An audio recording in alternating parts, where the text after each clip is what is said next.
quarterback scouting derby. That's the big story. That seems to be flash front and center. All these teams at the top of the NFL draft board, John, have just desperate needs for quarterback.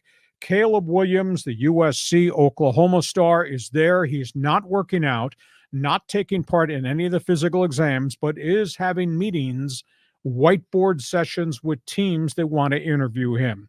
This kid had over 11,000 all-purpose yards, 120 touchdowns.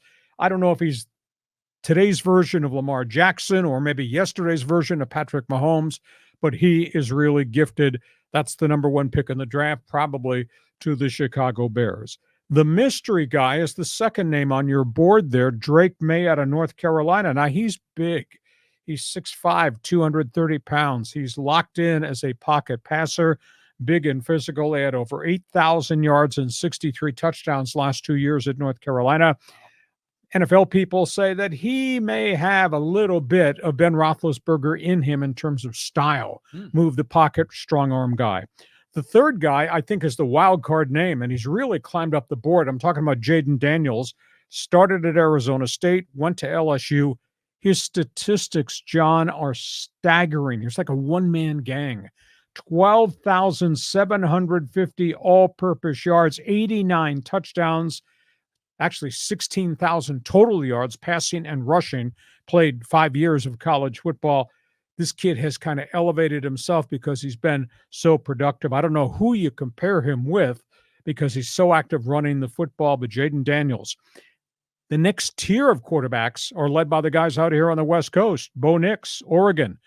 The byword is systems quarterback. 15,352 yards passing, 113 touchdowns. He was 22-5 for 2 years at Oregon. He's going to have to go to a special team that wants a different type of quarterback. He's not a big-time thrower. He's obviously not a guy that's breaking containment and running very often, but he runs the system and accomplishes a lot. So Bo Nix, I don't know if he's a top 15 quarterback or somewhere between 15 and 30. His running mate in the Pac-12 is Michael Penix. Is he a little bit like Michael Vick, a little bit like Tua Tagovailoa?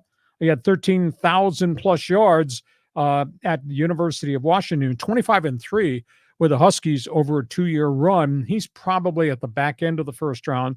And then the one that nobody quite understands yet is J.J. McCarthy, University of Michigan, game manager. Is he a great quarterback, or did he just manage what Jim Harbaugh wanted to run? He's 27-1 in Ann Arbor as a starter. But the thing is that McCarthy was supported by a phenomenal running game, had some good wide receivers, and their defense just beat the crap out of people. So is it J.J. McCarthy, great quarterback, or J.J. McCarthy just managing things because he had so many good people around him? So that's the conversation point all this week as the workouts began today, and they'll go through Sunday and Monday. But the top quarterbacks are not working out. Caleb Williams, Drake Maye, Jayden Daniels are not working out. They are meeting with the team. So I put through a lot of stats at you. What do you think about the quarterbacks on the board? Well, you had mentioned Caleb Williams they're sitting down for whiteboard sessions. It makes me think of when John Gruden used to sit down with the quarterbacks and analyze them and kind of their football IQ. Now, obviously, Gruden isn't doing that anymore. I'd imagine someone else is. Isn't that part of the combine? Well, the combine, you meet with each individual team.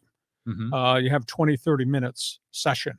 And they'll sit and they'll talk philosophy. They'll talk life. They'll ask you about family, education, experiences, good, bad. They'll pull things out of the sky that you don't want to hear about. But they'll also put you on a board and say, this is what we're running. Explain to me what you see when you come to line of scrimmage when you're against that defense. So there is some whiteboard. Now, they will also meet with all these quarterbacks at the pro days. USC will have a pro day, and Caleb Williams will throw at the USC pro day with the USC wide receivers. That's a really structured environment in which you will run what you want to run. The team doesn't tell you because all the scouts from the different clubs will come to the pro day. But at the end of the day, a 30-minute meeting, you're going to do much more evaluation than that. When, a 45-minute throwing session at pro day, you're going to do much more evaluation, pal. Just go look at my video. Look at what I did when I went 27-1 at this school. So, Caleb Williams will get quizzed, but the reality is it's on tape. Do they still do the Wonderlic? They do. It's got a different name now.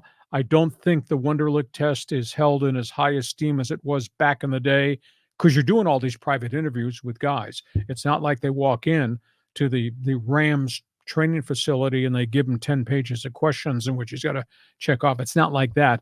The interview process, I think, is much more significant, carries much more clout in addition to the game tapes. Right on. Yeah, all makes sense. So that's what's going on. Combine draft comes up in April. We'll be talking a lot more about this storyline. We go from that